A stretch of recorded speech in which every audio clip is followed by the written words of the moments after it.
Welcome to రవికిరణాలు TV బులెటిన్ల ముందుగా headlines చూద్దాం. బతుకమ్మ చీరల పథకం, కేసీఆర్ కిట్లు, గొర్రెల పంపిణీ పథకాల అవినీతి జరిగిందన్న సీఎం రేవంత్ రెడ్డి. వాటిపై విచారణకు సిద్ధంగా ఉన్నారా అనే హరీష్ రావుకు సవాల్. అప్పుల లెక్కలు చెప్పిన హరీష్ రావు అమ్మకాల లెక్కలు చెప్పట్లేదని విమర్శ.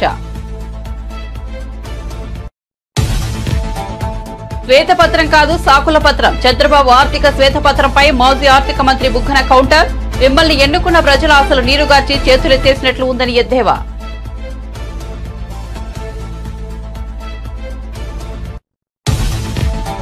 కేంద్ర బడ్జెట్ లో ఆంధ్రప్రదేశ్ రాష్ట్ర రాజధాని అమరావతికి ప్రాధాన్యత ఇచ్చామన్న కేంద్ర సమాచార శాఖ సహాయ మంత్రి మురుగన్.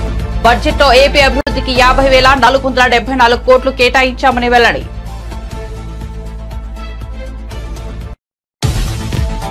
పాలనలో మార్కు చూపిస్తున్న పవన్. కార్యాలయానికి వచ్చిన అర్జీల పరిశీలన. ప్రతి అర్జీని క్షుణ్ణంగా పరిశీలించిన డిప్యూటీ సీఎం.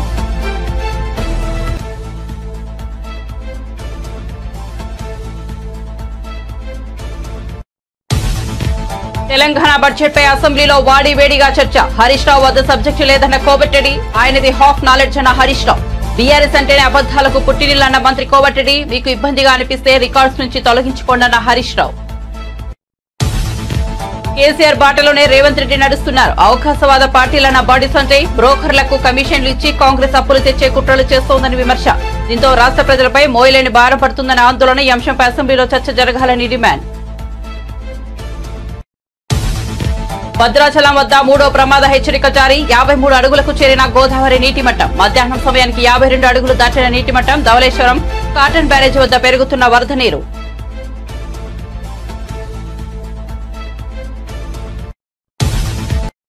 ఇక వార్త వివరాల్లోకి వెళ్తే బతుకమ్మ చీరల పథకం, కేసీఆర్ కిట్లు, గొర్రెల పంపిణీ పథకాల్లో అవినీతి జరిగిందని సీఎం రేవంత్ రెడ్డి ఆరోపించారు.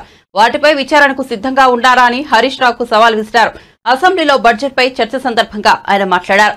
అప్పుల లెక్కలు చెప్పిన హరీష్ రావు అమ్మకాల లెక్కలు చెప్పట్లేదని విమర్శించారు. చేయలేదు. కేసీఆర్ పాలనలో రంగారెడ్డి జిల్లాలో భూములు అమ్ముకున్నారని ఆరోపించారు. బతుకమ్మ చీరలని చెప్పి సూరత్ నుంచి కిలోల లెక్క తీసుకొచ్చి పంపిణీ చేశారన్నారు.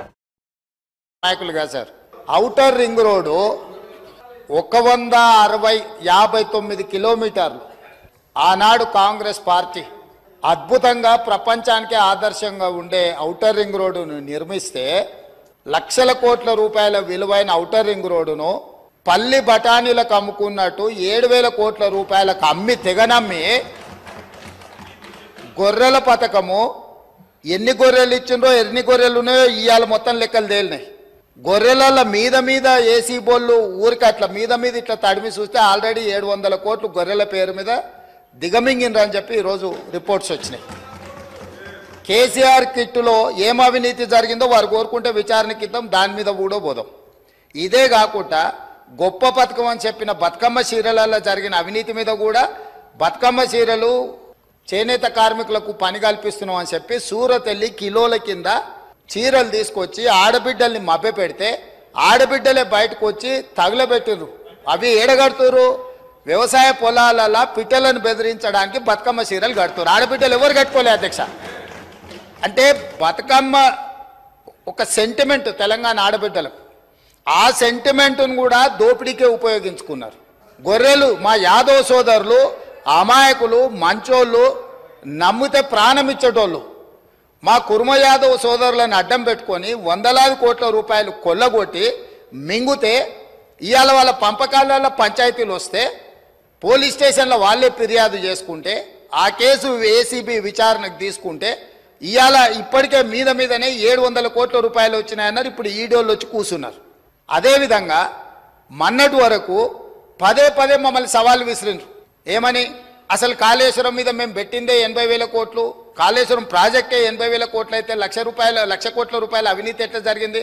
రాహుల్ గాంధీ గారు లీడర్ కాదు రీడరు అని ఇట్లాంటి మాటలు వీళ్ళే మాట్లాడారు. ఇప్పుడేమంటుండు? ఇప్పటి వరకు మేము 94,000 కోట్ల రూపాయలు కాళేశ్వరం ఖర్చు పెట్టినామంటున్నాడు. నిన్నటికి నిన్న పోయి చూసిర్రు ఎట్లా కూలిందో, ఇంకేమైనా మిగిలిందా లేదా అని. ఇవాళ ఇన్ని తప్పిదాలు చేసి ఉన్నాయని నమ్మి రంగారెడ్డి జిల్లాలో తమ రంగారెడ్డి జిల్లా నుంచి రిప్రజెంట్ చేస్తున్నారు అధ్యక్ష. మా మల్రెడ్డి రంగారెడ్డి గారు ఎప్పుడు మొత్తుకుంటుంటారు, అన్ని మా భూములు అమ్ముకున్నారు, కనీసం మాకు రోడ్లు కూడా వేయలేదు, మా డ్రైనేజ్కి కనీసం మురికి కాలువలు కట్టుకోనికి కూడా నిధులు ఇవ్వలేదు, మా కాలేజీలు కూడా కట్టుకోవడానికి నిధులు ఇవ్వలేదని మా మల్రెడ్డి రంగారెడ్డి గారు అంటుంటారు. ఎన్ని వేల కోట్ల రూపాయల భూములు అమ్మినరో ఇవాళ లెక్క తీద్దాం అధ్యక్ష. అప్పుల లెక్క ఏదైతే చెప్తుండో అమ్ముకున్న లెక్కలు చెప్తలేడు. ఇవాళ మేము ఇది కట్టినాం, మేము అది కట్టినాం, ఈ కట్టడాలు చెప్తున్నాం, అమ్ముకున్న లెక్కలు కూడా తెలవాలి కదా అధ్యక్ష. ఏమన్యాయం చేసినాం అధ్యక్ష పాలమూరులో మేము చంద్రశేఖరరావుకి ఏమన్యాయం చేసినాం? ఏం చేసినాం? 2009లో కరీంనగర్ జిల్లాలో అక్కడ ఓడగొడతారని భయపడి పాలమూరు జిల్లాకు వలస వస్తే వలసలు పోయే పాలమూరు జిల్లా ప్రజలు గుండెలు పెట్టి చూసుకొని భుజాల మీద మోసి పార్లమెంటుకు పంపిస్తే పార్లమెంటుకు పోయి ఇవాళ తెలంగాణ రాష్ట్రం వచ్చినాక కేంద్ర బడ్జెట్ లో ఆంధ్రప్రదేశ్ రాష్ట్రానికి ముఖ్యంగా రాజధాని అమరావతికి ప్రాధాన్యత ఇచ్చినట్లు కేంద్ర సమాచార శాఖ సహాయ మంత్రి మురుగన్ తెలిపారు. రాష్ట్రంలో వెనుకబడిన ప్రాంతాల అభివృద్ధికి 2040 లక్ష్యంగా బడ్జెట్ కేటాయించామన్నారు. ఆయా ప్రాంతాల్లో 8.2% ఆర్థిక అభివృద్ధిని లక్ష్యంగా నిర్దేశించామన్నారు. కేంద్ర బడ్జెట్ అనంతరం మేధావులు వివిధ వర్గాల ప్రతినిధులతో సమావేశమయ్యేందుకు విజయవాడ వచ్చిన కేంద్ర మంత్రి మురుగన్ ఓ హోటల్లో మీడియా సమావేశం నిర్వహించారు. విదేశీ ప్రత్యక్ష పెట్టుబడుల నిబంధనలను సరళతరం చేయడంతో పాటు ఎంఎస్ఎంఈలను బలోపేతం చేసే దిశగా బడ్జెట్లో తగిన ప్రతిపాదనలు చేసినట్లు తెలిపారు. తాజా బడ్జెట్లో ఏపీ అభివృద్ధికి 50,474 కోట్లు కేటాయించారన్నారు. పోలవరం ప్రాజెక్టును సత్వరమే పూర్తి చేసేందుకు కేంద్రం కట్టుబడి ఉందన్నారు. Getting huge marks. They are coming all throughout the India. They are getting seats also. So it helps the state also, the state students also. So the only for the political purpose they are opposing this. What about in Karnataka and West Bengal governments of the state? Karnataka. Always the India Alliance people, they want to create confuse. They want create a political turbulence. So for the political purpose only, if the state Tamil Nadu picks something, they will support. And no related to the Tamil Nadu, West Bengal raise some issue, Tamil Nadu government supports. No means the India Alliance's purpose is to oppose the central government. In ex-CM Jagan. For the today, why Stalin is not went for the Nidhi Ayog? Mamata Banerjee went, our Chandrababu Naidu ji went to attend, because it's in federal forum to discuss the state's development. The Stalin don't want to develop the Tamil Nadu. He don't want to develop the Tamil Nadu's industries. He don't want to develop the Tamil Nadu's growth. So that's why he created a false narrative and he created a false propaganda. So he told that I am not going to Nidhi Ayog. If he is Prime Minister's vision, Minister ga meeku naku assembly lo the rules are not permitted. If he is not eligible, the rules are not permitted, then how it will be? We'll see. The matter is in sub judice. state law and order problem is only danna padtanga Delhi lo adi pakkana. It is, see, entirely politics. He is not the former Chief Minister, YSRCP, Sri Jaganmohan Reddy is unable to tolerate. AP ఆర్థిక శ్వేతపత్రంపై మాజీ మంత్రి బుగ్గన రాజేంద్రనాథ్ రెడ్డి విమర్శలు గుప్పించారు. ఇది శ్వేతపత్రమా లేక సాకుపత్రమా అని ప్రశ్నించారు. చంద్రబాబు విడుదల చేసిన శ్వేతపత్రం 30 పేజీలకు పైన ఉందని అన్నారు. వైట్ పేపర్లో సమస్యలు చెప్పి వాటిని తాము ఎలా పరిష్కరిస్తామో చెబుతారని, కానీ ఇది మాత్రం సమస్యలు చెప్పి చేతులెత్తేసి వెళ్లిపోయినట్లు ఉందని ఎద్దేవా చేశారు. మిమ్మల్ని ఎన్నుకున్న ప్రజల ఆశలు నీరుగార్చి చేతులెత్తేసినట్లు ఉందని విమర్శించారు. కాబట్టి ఇది శ్వేతపత్రం కాదని సాకుపత్రం మాత్రమేనని స్పష్టం చేశారు. ఫీడ్బ్యాక్ వ్యాపారస్తుల ఫీడ్బ్యాక్ నుంచి చూస్తే 1వ స్థానంలో ఉన్నారు. కానీ మీరు చెప్పే ప్రకారం అయితే అప్పట్లో ప్రగతి ఉంది, ఇప్పుడు లేదు అని అంటారు. ఎంత అన్యాయంగా చెప్తారండి అది. అదేవిధంగా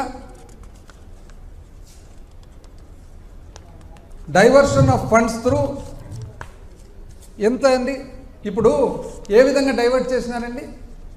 ఇప్పుడు లిక్కర్ ఏదైతే అమ్ముతామో ప్రభుత్వం లిక్కర్ సేల్స్ చేసినప్పుడు దాంట్లో ఒక 6-7 రకాల కాంపనెంట్స్ ఉంటాయి. ఒకటి లైసెన్స్ ఫీ, ఒకటి ఎక్సైజ్ డ్యూటీ, ఒకటి అడిషనల్ ఎక్సైజ్ డ్యూటీ, ఒకటి ప్రివిలేజ్ ఫీ, ఒకటి ఏఆర్ఈటీ, ఒకటి ఆర్ఈటీ, ఒకటి స్పెషల్ మార్జిన్, అదర్స్. అయితే ఇంతకుముందు తెలుగుదేశం ప్రభుత్వంలో రీటైల్ షాపులు ఉన్నప్పుడు లిక్కర్ సేల్స్ అన్నీ కూడా ఆ ఊర్లో ఉండే వాళ్ళు సిండికేట్ అయిపోయి వాళ్ళే తెలుగుదేశం వాళ్ళే లిక్కర్ షాప్ నడుపుతూ సిండికేట్ అయ్యి ఆ సిండికేట్లో భాగంగా ఎంఆర్పి ఏదైతే ఉందో అంతకంటే ఎక్కువ అమ్మేవాళ్ళు. అంటే ఉదాహరణకు ఒకవేళ బియర్ బాటిల్ ఒకటి 100 రూపాయలు అయితే ఒక 10 రూపాయలు 20 రూపాయలు వాళ్ళు సిండికేట్ చేసుకొని ఆ ఊర్లో ఎక్కువ అమ్మేవాళ్ళు.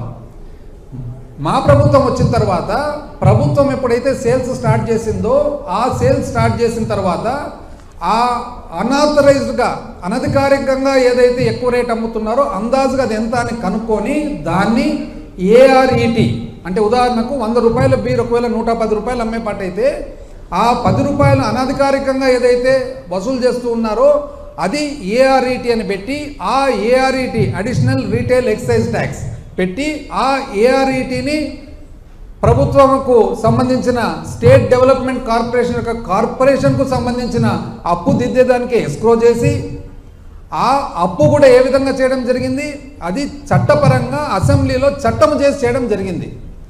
ఆ అప్పు కూడా దేనికి కేవలం 4 రైతు భరోసా, అదేవిధంగా ఆసరా, అదేవిధంగా చేయూత, అదేవిధంగా అమ్మఒడి, కేవలం 4 కార్యక్రమాలకు మాత్రమే. అంటే ఒక మందు సీసా అమ్మితే మందు సీసా మీద అనధికారికంగా ఎవరైతే సంపాదిస్తున్నారో అనధికారికంగా సంపాదనను అధికారికంగా తీసుకొని ఆ డబ్బులతో మాత్రమే ఈ 4 మంచి స్కీములు జరిగితే దాన్ని అన్యాయం అండి అని అన్నారు సంస్థలు. వాస్తవానికి ఈ సంస్థల్లో ఏవైతే డబ్బులు ఉన్నాయో ఆ డబ్బులన్నీ కూడా అవి బ్యాంకుల్లో పెట్టేవాళ్ళు, అవసరానికి మాత్రం వాడుకునేవాళ్ళు. బ్యాంకులు ఏదైతే పెడుతున్నారో ఆ బ్యాంకు బదులు స్టేట్ ఫైనాన్షియల్ కార్పొరేషన్ సర్వీసెస్ అని చెప్పి ఒక కంపెనీ ఫ్లోట్ చేసి ప్రభుత్వ కంపెనీ ఆ కంపెనీలోకి తీసుకొని ఆ బ్యాంకు కంటే కూడా 1.5% ఇంచుమించు ఎక్కువ వడ్డీ ఇస్తూ ఆ డబ్బులు ప్రభుత్వ ఖర్చులకు వాడడం జరిగింది.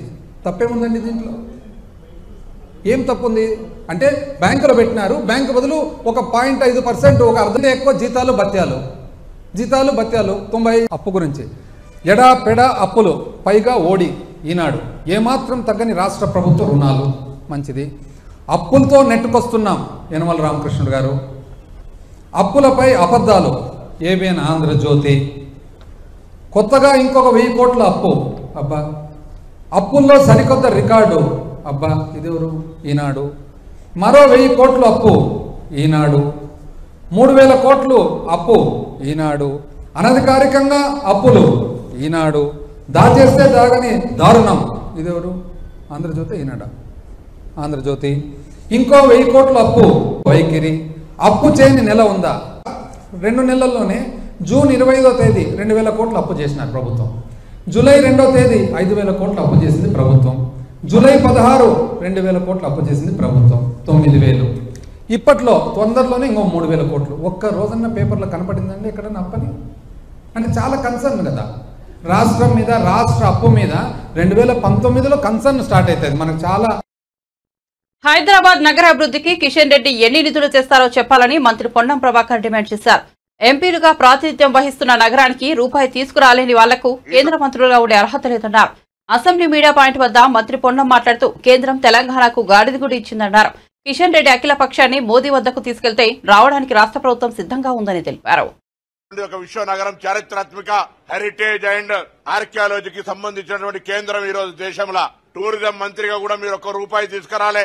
ఆనాడు స్మార్ట్ సిటీ వస్తే కరీంనగర్ లో రాష్ట్ర ప్రభుత్వం విజ్ఞప్తి మేరకు హైదరాబాద్ నుంచి కరీంనగర్ మార్చారు. ఆనాడు కరీంనగర్ అవసరం ఉండే కాబట్టి మార్చారు. కానీ హైదరాబాద్ అదనంగా స్మార్ట్ సిటీ తీసుకురావడానికి లేదా అమృత్ పథకం కింద పెరుగుతున్న జనాభా కింద నీటి వనరులను పెంచడానికి సంబంధించి కావచ్చు, లేదా చారిత్రాత్మకమైనటువంటి హైదరాబాద్ కేంద్రానికి హెరిటేజ్ ద్వారా, టూరిజం ద్వారా, ఆర్కియాలజీ డిపార్ట్మెంట్ ద్వారా అనేకమైనటువంటి ఒక చారిత్రాత్మకమైనటువంటి అంశాలను అభివృద్ధి చేయడానికి 1 రూపాయి తీసుకురాలే. ఇవాళ అడుగుతా ఉన్నాం, రాష్ట్ర ప్రభుత్వం 10,000 కోట్లు ఇచ్చింది.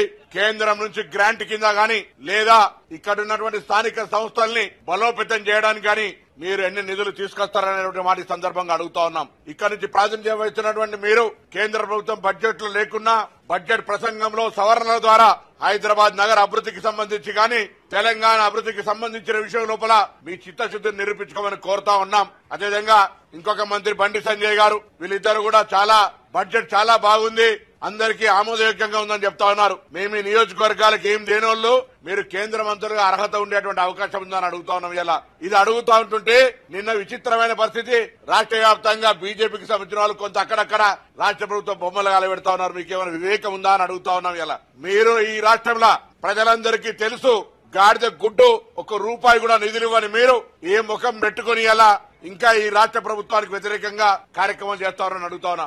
మీకు చేతనైతే, మీకు ఒకవేళ నిజంగా ఈ తెలంగాణ DNA రక్తంలో ఉంటే తెలంగాణ విభజనను వ్యతిరేకించిన ప్రధానమంత్రి గారి దగ్గర నిలదీసి తెలంగాణ రాష్ట్ర ప్రయోజనాల కొరకు నిధులు తేయగలిగేటువంటి సత్తువ ఉంటే రండి. మొన్న శాసనసభ తీర్మానం చేసినాం, శాసనసభ పక్ష నాయకుని అడిగినాం, నాయకత్వం వహించండి, ఆల్ పార్టీ తీసుకెళ్లండి ప్రధానమంత్రి గారి దగ్గర, లేదా మీకు సంబంధించి ఎవరినైనా కలవడానికి మేము సిద్ధంగా ఉన్నాం. గతంలో మీరు ఈ రాష్ట్ర ప్రభుత్వం ఉన్నటువంటి 10 సంవత్సరాలుగా వాళ్ళు సహకరించలేదు, వాళ్ళు కేంద్రం నిధులు అడగలే, సరి అయినటువంటి సమన్వయం లేక నిధులు ఇవ్వలే అని చెప్పినారు. మేము ఇవాళ మా ముఖ్యమంత్రి కావచ్చు, మా గౌరవ మంత్రులు కావచ్చు, మా పార్లమెంటు సభ్యులు కావచ్చు, అనేక దఫాలుగా కేంద్ర నాయకత్వాన్ని కలుస్తా ఉన్నాం.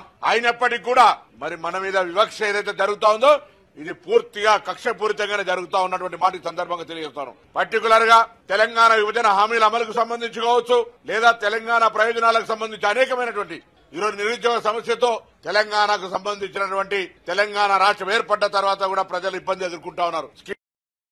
ప్రచారం సమయంలో ఓట్ల కోసం అనేక మాటలు చెప్పే నేతలు ఆ తర్వాత వాటిని మర్చిపోతుంటారు. అలాగే పరిష్కరిస్తామంటూ ప్రజల నుంచి అర్జీలు తీసుకునే నేతలు వాటిని ఏమాత్రం చూస్తారనేది డౌట్ అనుమానమే. కానీ AP deputy CM Pawan Kalyan ఆ విషయంలో తన రూటే సెపరేట్ అని నిరూపించుకున్నారు. తన కార్యాలయానికి వచ్చిన ప్రతి అర్జీని పరిశీలిస్తూ వాటి పరిష్కారానికి ప్రయత్నిస్తున్నారు. శనివారం తన కార్యాలయానికి వచ్చిన పవన్ కళ్యాణ్ ప్రజల నుంచి వచ్చిన విడతలను పరిష్కరించే పనిలో పడ్డారు. అధికారులతో సమావేశమైన పవన్ కళ్యాణ్ రాష్ట్రంలోని ప్రతి మూల నుంచి తన కార్యాలయానికి వచ్చిన అర్జీలను పరిశీలించారు. శనివారం ఉదయం నుంచి కార్యాలయ సిబ్బందితో కలిసి ప్రతి అర్జీని చదువుతూ వాటికి పరిష్కార మార్గాలు వెతికే పనిలో ఉన్నారు. పంచాయతీరాజ్, గ్రామీణాభివృద్ధి, గ్రామీణ నీటి సరఫరా, పర్యావరణం, అటవీ శాఖలపై వచ్చిన అర్జీలతో పాటు సమస్యలు, ఇబ్బందులను ఏకరవు పెడుతూ ప్రజల నుంచి అనేక వినతులు వచ్చాయి.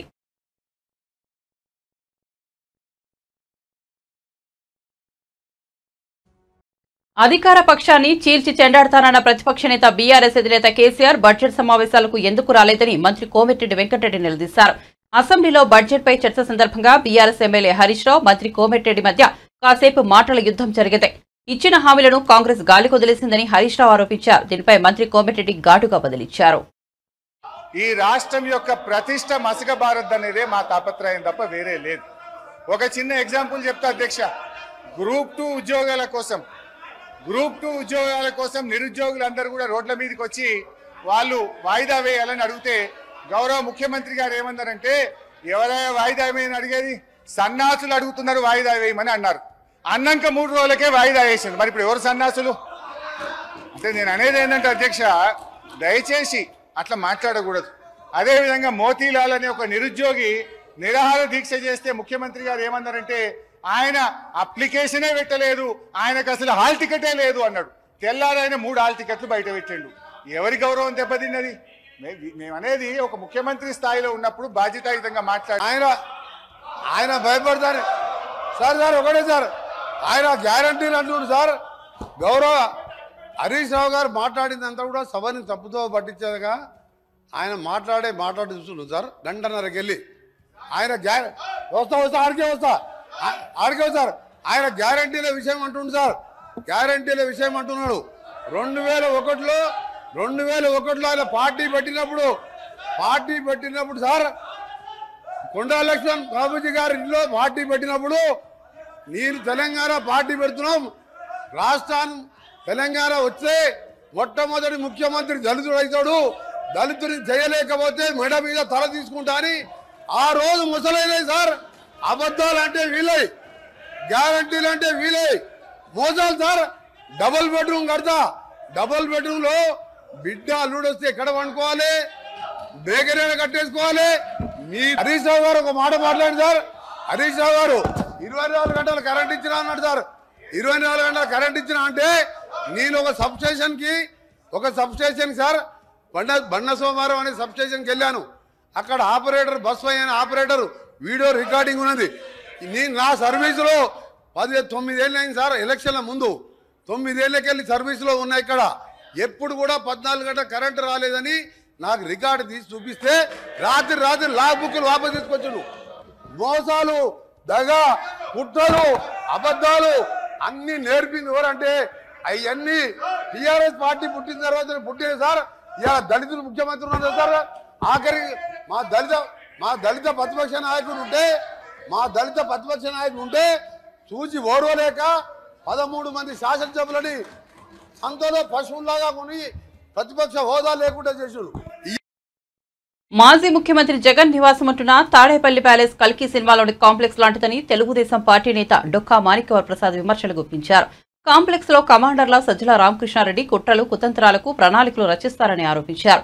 కాంప్లెక్స్ లో జగన్ సుప్రీం కాదు, ఆయన్ను మించిన వారు ప్యాలెస్ లో ఉన్నారు. సుప్రీం కమాండర్లకు మధ్యవర్తిగా జగన్ వ్యవహరిస్తారని డొక్కా ఆరోపించారు. జగన్ అసెంబ్లీకి రాకుండా ప్రెస్ మీట్ పెట్టి శ్వేతపత్రాలపై అబద్దాలు మాట్లాడారని డొక్కా మండిపడ్డారు. నేను ఆ తప్పులు చేయలేదు, నేను బాగానే పరిపాలించాను అని ఒక శుద్ధపూసలాగా మాట్లాడాడు. కానీ వాస్తవం ఏంటనేది కాలం నిర్ణయిస్తుంది. దాన్ని రకరకాల సంస్థలు వెరిఫై చేస్తారు.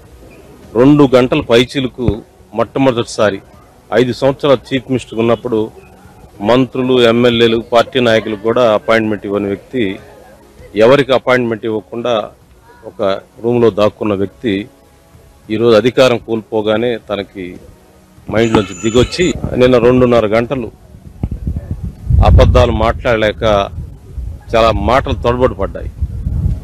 చాలా తప్పులు మాట్లాడాడు. ఆ మాట కూడా స్పష్టంగా రావట్లే.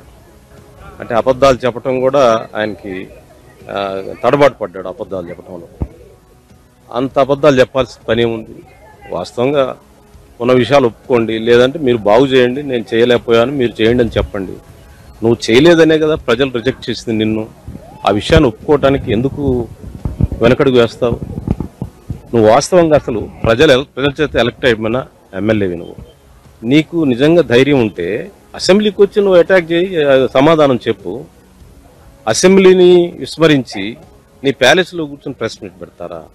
ధర్మం అనేది ఎలక్టెడ్ మెంబర్స్కి. నీకు ప్రజాస్వామ్యం మీద, రాజ్యాంగం మీద నమ్మకం ఉందా నీకు? నువ్వు అసెంబ్లీకి వచ్చి నువ్వు మాట్లాడేవారు. గౌరవ సభ్యుడు ఎలక్ట్ అయ్యావు మీరు. నువ్వు రాష్ట్రంలో 5 సంవత్సరాలు ముఖ్యమంత్రిగా చేశారు. మీరు వచ్చి ఆ అసెంబ్లీలోనే మీకున్న డిఫెన్స్ ఏంటో మీరు చాలా తీవ్రంగా ఖండిస్తున్నాము. అది ప్రజాస్వామ్యంలో అది వాంఛనీయం కాదు, అది రాజ్యాంగ వ్యతిరేకం.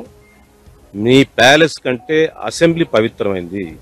రాజ్యాంగంలో అసెంబ్లీ బ్రోకర్లకు కమిషన్లు ఇచ్చి మర్చెంట్ బ్యాంకర్స్ ద్వారా అధిక వడ్డీలకు 1000 కోట్లు అప్పు తెచ్చే కుట్రను కాంగ్రెస్ ప్రభుత్వం తెరతీసిందని కేంద్ర మంత్రి బండి సంజయ్ ఆరోపించారు. కరీంనగర్ లో నిర్వహించిన మీడియా సమావేశంలో ఆయన మాట్లాడారు. అధిక వడ్డీలకు అప్పు తీసుకొస్తే రాష్ట్ర ప్రజలపై మోయలేని భారం పడబోతోందన్నారు. ఈ అంశంపై అసెంబ్లీలో చర్చ జరపాల్సిందేనని చెప్పారు. రాష్ట్ర బడ్జెట్ కాంగ్రెస్ 6 గ్యారంటీలు గాడిద గుడ్డు అని ఎద్దేవా చేశారు. 6 గ్యారంటీలను అమలు చేయలేక కేంద్రాన్ని బద్నాం చేసేందుకు కుట్ర చేస్తోందన్నారు. నీతి ఆయోగ్ సమావేశానికి సీఎం రేవంత్ రెడ్డి డుమ్మా కొట్టడం దుర్మార్గమన్నారు. ప్రజలు కూడా ఇళ్ల నిర్మాణం చేసుకోవడానికి కూడా ప్రభుత్వం ప్రత్యేకంగా సంక్షేమ పథకం ఉంది. దానికి ఇళ్ల నిర్మాణం కోసం కోట్ల ఇళ్లలో తెలంగాణకు లక్షల ఇళ్లు వస్తాయి. ఇది రాష్ట్ర ప్రభుత్వం కూడా కేంద్రం యొక్క సహకారం తీసుకుంటాం ప్రధానమంత్రి ఆవాస్ యోజన కింద అని చెప్పి కూడా స్పష్టం చేయడం జరిగింది. దాంతోపాటు కేంద్ర పన్నుల రూపేణా ట్యాక్స్ డెవల్యూషన్ 26,291,000 కోట్ల 2,99,000 రైల్వే బడ్జెట్ కేటాయించడం జరిగింది. 20 రెట్లు ఎక్కువ కేటాయించాం ఈ 10 ఏళ్లలో ఇవ్వడం జరిగింది. 437 తల కరీంనగర్లో తీవ్ర పని కూడా ఉన్నది. 40 రైల్వే స్టేషన్ ఆధునీకరణ పనులు, దానిలో భాగంగా కరీంనగర్, పెద్దపల్లి, రామగుండము రైల్వే స్టేషన్ కూడా కొత్త టెక్నాలజీతో ఆధునీకరించే పనులు కూడా ప్రారంభమైనాయి. 217 కోట్లతో సికింద్రాబాద్ రైల్వే స్టేషన్ ఆధునీకరణ జరుగుతున్న విషయం అందరికీ తెలిసిందే. చెర్లపల్లిలో, హైదరాబాద్లో ఈ ట్రాఫిక్ ఇబ్బంది వల్ల దాంతో ప్రజలు ఇబ్బంది పడుతున్నారు. కేవలం నాంపల్లి, సికింద్రాబాద్ స్టేషన్లే ఉన్నాయి, కానీ ప్రజలు సమయాన్ని చేరుకోలేకపోతున్నారు అని చెప్పి ఉద్దేశంతో చెర్లపల్లిలో నూతన టెర్మినల్ పనులు కూడా 99% పూర్తయింది. ప్రారంభోత్సవానికి సిద్ధం ఉంది. చిన్న చిన్న కొన్ని సమస్యలు కాబట్టి దాన్ని కూడా పూర్తి చేసి ఇలా ప్రధానమంత్రితో ప్రారంభించడానికి కిషన్ రెడ్డి గారు ప్రయత్నిస్తూ ఉన్నారు. ఇవి కేంద్ర ప్రభుత్వము తెలంగాణ రాష్ట్రానికి ఇచ్చింది. ఈ దేశంలో ఈ దేశ ప్రజలకు అందించిన బడ్జెట్ కేంద్ర ప్రభుత్వం. ఇవన్నీ వాళ్ళు అడుగుతూ ఏమంటారంటే లేదు 10 రూపాయన మేము ఇస్తాం కదా అంటారు. మరి కేంద్రం కూడా 10 రూపాయలు ఇస్తారు కదా. ఇవాళ తిరుమల తిరుపతి దేవస్థానం అదనపు ఈవోగా వెంకయ్య చౌదరి బాధ్యతలను చేపట్టారు. ఈ సందర్భంగా ఆయన తిరుమల శ్రీవారిని దర్శించుకున్నారు. అనంతరం మీడియాతో మాట్లాడిన ఆయన స్వామివారి దర్శనానికి వచ్చే భక్తులకు మెరుగైన సౌకర్యాలు కల్పించేందుకు కృషి చేస్తానన్నారు. సామాన్య భక్తులకు వేగంగా దర్శనం కల్పించడమే లక్ష్యంగా పనిచేస్తామన్నారు. దేవదేవుని సన్నిధిలో ఇంత గొప్ప అవకాశం రావడం నాకు చాలా సంతోషకరం. ఈ అవకాశాన్ని ఇచ్చిన ముఖ్యమంత్రి గారికి ప్రత్యేక ధన్యవాదాలు తెలియజేస్తున్నాను. ఈ అవకాశాన్ని ఒక బాధ్యతగా స్వీకరిస్తాను. ఈ బాధ్యత ద్వారా తిరుమలలో వచ్చే దేశంలో నుంచి రాష్ట్రాల్లో నుంచి అంతర్జాతీయంగా వచ్చే భక్తులు ప్రయోజనాలను ఎలా ఇంప్రూవ్ చేయాలి, వాళ్ళ సౌకర్యాలను ఎలా ఇంప్రూవ్ చేయాలి అనే దాని మీద వర్క్ చేస్తాము. దర్శనం టికెట్ల కాడ నుంచి వాళ్ళకి కావాల్సిన క్వార్టర్ అలాట్మెంట్ కానీ, లేకపోతే శానిటేషన్ కానీ, లేకపోతే ఫుడ్ ఫెసిలిటీస్ కానీ, ఉచిత దర్శనం వచ్చే అనేకమైన భక్తులకి ఏ రకమైన ప్రయోజనాలు అందిస్తే వాళ్ళు సంతోషంగా ఉంటారు, ఎంత ఫాస్ట్గా దర్శనం చేసుకొని వాళ్ళు వెళ్ళిపోతారనే దాని మీద వర్క్ చేస్తాం. ఈ పని చేసే ప్రాసెస్లో ఖచ్చితంగా ప్రతి డిపార్ట్మెంట్, ప్రతి వింగ్ నుంచి కూడా కోఆర్డినేట్ చేస్తాం. ప్రతి వింగ్ మీద రివ్యూ చేసి ఎక్కడైతే ప్రాసెస్ రిలేటెడ్ స్లోగా ఉంది, బాటిల్ నెక్స్ ఉన్నాయి, వాటి ఇమ్మీడియట్గా ఎలా అడ్రస్ చేయొచ్చు, ఎలా సాల్వ్ చేయగలము అనే దాని మీద వర్క్ చేస్తాం. ఈ క్రమంలో ఖచ్చితంగా ప్రతి డిపార్ట్మెంట్లో ఫీడ్బ్యాక్ సిస్టాన్ని ఎంపవర్ చేసి ఫీడ్బ్యాక్ ద్వారా సిస్టాన్ని ఎలా ఇంప్రూవ్ చేయాలో అనే దాని మీద వర్క్ చేస్తాం. ఈ క్రమంలో అందరు stake holders, temple administration, temple related ఉన్న అందరు స్టేక్ హోల్డర్స్ వాళ్ళ యొక్క అభిప్రాయాలను కూడా స్వీకరించి ఏది బెస్ట్ ఉంటుందో అడ్మినిస్ట్రేషన్కి, భక్తులకి ఏది బెస్ట్ ఉంటే అది చేయటానికి ప్రయత్నం చేస్తాం. సో ఈ క్రమంలో మీ అందరూ కూడా మీడియా కూడా ఫీడ్బ్యాక్ ఇవ్వాలి.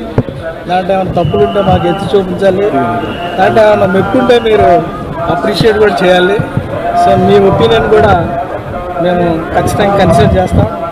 అక్కడ మనందరం కూడా కలిసి పనిచేయాల్సిన, ఒక టీమ్గా వర్క్ చేయాల్సిన అవసరం ఎంతైనా ఉంది. వారం రోజులుగా ఎడతెరిపి లేకుండా కురుస్తున్న వర్షాలకు తెలంగాణలోని వాగులు, వంకలు పొంగిపొల్లుతున్నాయి. ఎగువ నుంచి భారీగా వరద నీరు చేరడంతో జలాశయాలు ఉప్పొంగుతున్నాయి.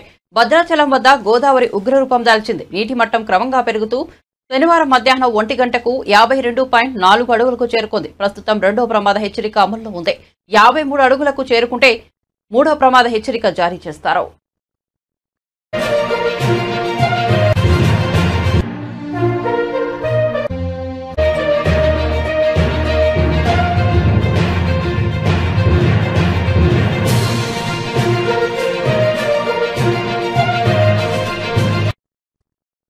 బులెటిన్ ముగించే ముందు హెడ్లైన్స్ మరోసారి చూద్దాం. బతుకమ్మ చీరల పథకం, కేసీఆర్ కిట్లు, గొర్రెల పంపిణీ పథకాల్లో అవినీతి జరిగిందన్న సీఎం రేవంత్ రెడ్డి. వాటిపై విచారణకు సిద్ధంగా ఉన్నారా అనే హరీష్ రావుకు సవాల్. అప్పుల లెక్కలు చెప్పిన హరీష్ రావు అమ్మకాల లెక్కలు చెప్పట్లేదని విమర్శ.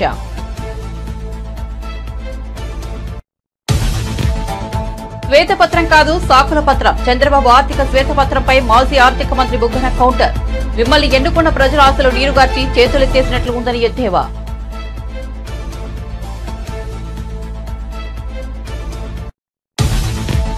కేంద్ర బడ్జెట్లో ఆంధ్రప్రదేశ్ రాష్ట్ర రాజధాని అమరావతికి ప్రాధాన్యత ఇచ్చామన్న కేంద్ర సమాచార శాఖ సహాయ మంత్రి మురుగన్. బడ్జెట్లో ఏపీ ప్రభుత్వ అభివృద్ధికి 50,474 కోట్లు కేటాయించామని వెల్లడి. పాలనలో మార్పు చూపిస్తున్న పవన్. కార్యాలయానికి వచ్చిన అర్జీల పరిశీలన, ప్రతి అర్జీని క్షుణ్ణంగా పరిశీలించిన డిప్యూటీ సీఎం.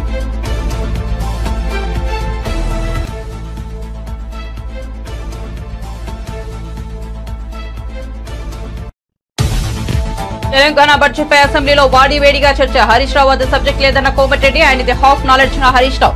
టీఆర్ఎస్ అంటేనే అబద్దాలకు పుట్టినీలన్న మంత్రి కోమటిరెడ్డి, మీకు ఇబ్బందిగా అనిపిస్తే రికార్డ్స్ నుంచి తొలగించుకోండన్న హరీష్ రావు. కేసీఆర్ బాటలోనే రేవంత్ రెడ్డి నడుస్తున్నారు. అవకాశవాద పార్టీలన్న బండి సంజయ్ బ్రోకర్లకు కమిషన్లు ఇచ్చి కాంగ్రెస్ అప్పులు తెచ్చే కుట్రలు చేస్తోందని విమర్శ. దీంతో రాష్ట్ర ప్రజలపై బోయలేని భారం పడుతుందని ఆందోళన. ఈ అంశంపై అసెంబ్లీలో చర్చ జరగాలని డిమాండ్. భద్రాచలం వద్ద 3వ ప్రమాద హెచ్చరిక జారీ. 53 అడుగులకు చేరిన గోదావరి నీటి మట్టం. మధ్యాహ్నం సమయానికి 52 అడుగులు దాటిన నీటి మట్టం. ధవళేశ్వరం కాటన్ బ్యారేజ్ వద్ద పెరుగుతున్న వరద నీరు.